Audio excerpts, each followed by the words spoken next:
Hello everyone, দেখো এগুলো যাচ্ছে প্রত্যেকটা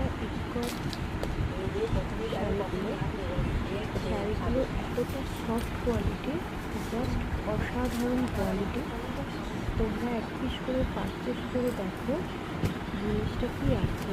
এটা কিন্তু পুরো ইয়েলো কালার, অসম্ভব সুন্দর। অনেকগুলো কালার বেরিয়ে গেছে, বাট আর যে কালারগুলো আছে সেগুলো তোমাদের সাথে শেয়ার করছি। প্রত্যেকটা কালার, প্রত্যেকটা শাড়ির কোয়ালিটি অসাধারণ কোয়ালিটির মধ্যে যাচ্ছে। তোমরা এক পিস করে পারচেস করে শুধু আমাকে বলবে রিভিউটা দেখে যে তোমরা কী দামে কী জিনিস পেয়েছো। এগুলোর দাম যাচ্ছে অনলি আর অনলি 950, 950 টাকা প্রাইস যাচ্ছে প্লাস শিপিং চার্জেস। অসাধারণ কোয়ালিটির মধ্যে যাচ্ছে, যার যেটা ভালো লাগছে শর্টকাট করে শুধু বুকিং করো। আর 6 পিস কালার অ্যাভেলেবেল আছে, এগুলো প্রচুর কালার।